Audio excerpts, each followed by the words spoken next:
Each of our projects, so I mean, this is a quote from Larry Reynolds, who is, an astonishingly wonderful athletic trainer that we have here at the University of Memphis. He works with the football program mainly, and he does a lot of the individual rehab. And he had this really nice quote about how it's not my job to provide answers for him. It's not his job to provide, instructions for me. It's about working together and really, really combining my knowledge in terms of, how we can measure things and how we can understand things to his sort of already applied knowledge that he has. He's asking very specific questions because we've got a good relationship, and you'll see that in the following settings. So with all of our projects I'm going to talk through, we've got this blue box here, which really is the person that's asking for the program. It's their words as to what they want.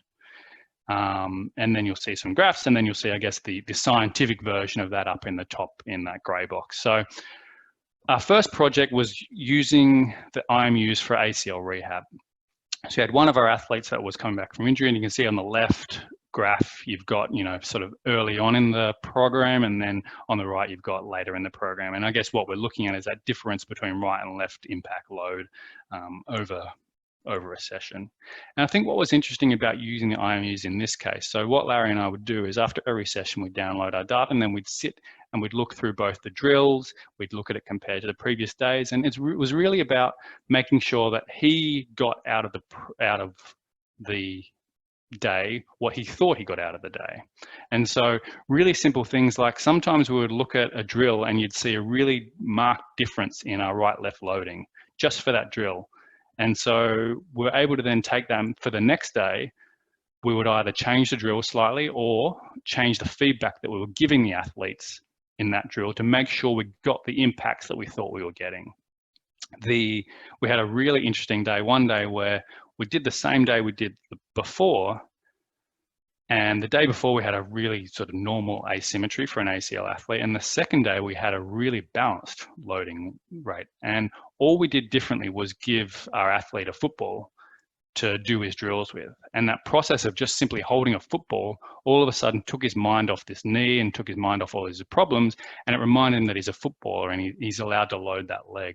So I guess collecting that data really just brings some of these things to life that you can't really see with your eyes, I guess. The other space was we put the sensors on early one day just because I turned up early, and that's the way it is. And we saw this really big difference in loading even before the session started. And what we realized is that our athlete was just walking around, and he still wasn't able to load, he still wasn't loading that leg properly just in walking around. And so until we got him, I guess, thinking about, putting that foot down at all times, we were never really going to get the long-term changes that we wanted.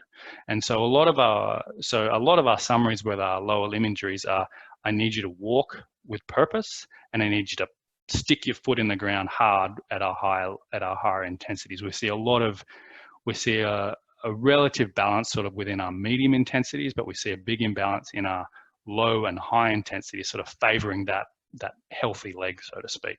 And so just being able to give the athletes the data and say, look, this is what's happening. I'm challenging you to fix it, as opposed to telling them how to do it. Our goal really is to show, this is what's happening. I want you to start sticking your foot in the ground at higher impacts, see how it feels.